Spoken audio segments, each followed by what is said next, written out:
এই একটা পাপ যদি কেউ না করে ইনশাল্লাহ সে জান্নাতে যাবে, যতই পাপ করুক না কেন। বাসায় মা বোন যারা আছে অনেকেই দেখা যায় চুল আশ্রয় চিরুনি পরে গেলে বলে আজকে মেহমান আসবে। কি আসবে আজকে? মেহমান আসবে আজকে বললেই সে বাসা থেকে বের হচ্ছেন, আপনার পাঞ্জাবিটা একটু আটকে গেছে, আপনি স্ত্রী বলছে একটু বসে যান, অমঙ্গল হতে পারে, বসেন, বাস মুশরিক, শিরক হয়ে গেল।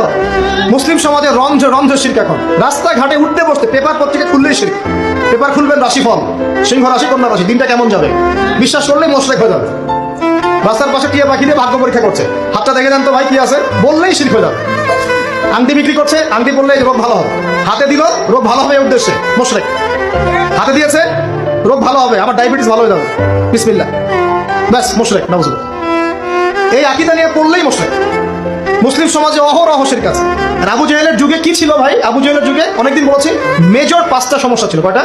মেজর 5টা, মাইনর সমস্যা অনেক, মেজর 5টা। এক, আবু জাহেলের যুগের বেশিরভাগ মানুষ শিরক করতো। কি করতো ভাই? লাত, উজ্জা, হবল, মানাত এইসব মূর্তি পূজা করতো। এখন হয়তো মুসলিম সমাজে এটা নাই ঠিকই, কিন্তু মুসলিমরা এখন কবর মাজার পূজা শুরু করেছে, করে নাই?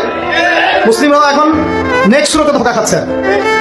শিরক তো আমাদের সমাজে চলছে। শিরক কি হয় কেন আমি লেকচার দিয়েছি, দেখবেন মুসলিম সমাজে কত শিরক চলছে। আবু জাহেলের যুগে শিরক ছিল, এগুলো বলতে থাকলে এটা নিয়ে আলোচনা করতে হবে। আলোচনার টপিক আমার আজকে অন্য। আবু জাহেলের যুগে কি ছিল ভাই? শিরক ছিল, সমাজে রন্ধ্রে রন্ধ্রে শিরক ছিল। এখনকার সমাজেও শিরক আছে। তারা লা ইলাহা ইল্লাল্লাহ না